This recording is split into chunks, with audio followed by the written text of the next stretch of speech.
Hi friends, welcome to Deiva foods. இன்றைக்கி நம்ம பார்க்க போகிற டிஷ் வந்து ரவா லட்டு தான். ஒரு ஸ்வீட் ரெசிபி தான். எப்படி பண்ணலான்னு பார்க்கலாம். அதுக்கு தேவையான பொருட்கள்: 1 கப் ஃபுல்லாக ரவை எடுத்திருக்கேன், 3/4 கப் சர்க்கரை எடுத்துக்கோங்க, நெய் 2 ஸ்பூன், பால் கொஞ்சம், முந்திரியும் பாதாமும் பொடியாக நறுக்கி வச்சுருக்கேன், கொஞ்சம் ஏலக்காய், திராட்சையும் நம்ம சேர்த்துக்க போகிறோம். எப்படி பண்ணலான்னு பார்க்கலாம். ஒரு வாணலில் நெய் சேர்த்துக்கலாம்.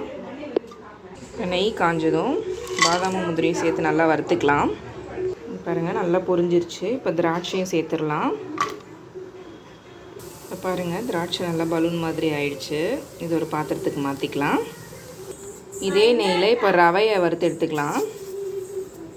இது ரவை இப்போ வந்து நல்லா வாசம் வர அளவுக்கு நல்லா வறுத்துக்கோங்க. மிக்ஸி ஜாரில் ஒரு 3 ஸ்பூன் சர்க்கரை சேர்த்துக்கோங்க. ஏலக்காய் வச்சுருக்கோம் இல்லையா, ஏலக்காவையும் சேர்த்துக்கோங்க.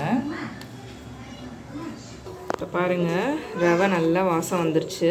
இதுலேருந்து இந்த ஒரு 4-5 ஸ்பூன் ரவையை வந்து மிக்ஸி ஜாரில் மாற்றி அரைச்சிக்கலாம். இப்போ பாருங்கள், இது நல்லா செவந்திருக்கு, வாசனையும் வருது. இது கூட நம்ம வச்சுருக்க சர்க்கரையை சேர்த்துக்கலாம். சர்க்கரை சேர்த்து ஒரு 2 நிமிஷம் நல்லா சூட்டுலேயே கிளறி விட்டுக்கோங்க. ஸ்டவ் ஆஃப் பண்ணிடலாம். இப்போ ஒரு பாத்திரத்தில் மாற்றிக்கலாம். இது ஆறட்டும். இப்போ நம்ம மிக்ஸி ஜாரில் சேர்த்து வச்சுருந்தோம் இல்லையா, சர்க்கரையும் ரவையும் கொஞ்சம் ஏலக்காய், இதை அரைச்சி எடுத்துக்கலாம். பாருங்கள், அரைச்சி எடுத்துக்கிட்டேன். இதையும் இது கூட சேர்த்துடலாம். சூடு ஆறுனதும் பால் கொஞ்சம் கொஞ்சமாக சேர்த்து மிக்ஸ் பண்ணிக்கலாம்.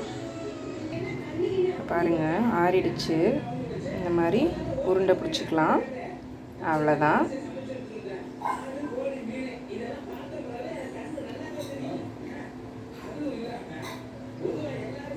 கொஞ்சமாக பால் ஊற்றிக்கோங்க. ரொம்ப ஊற்றுனீங்கன்னா அதிகமாகிடும், உருண்டை வராது.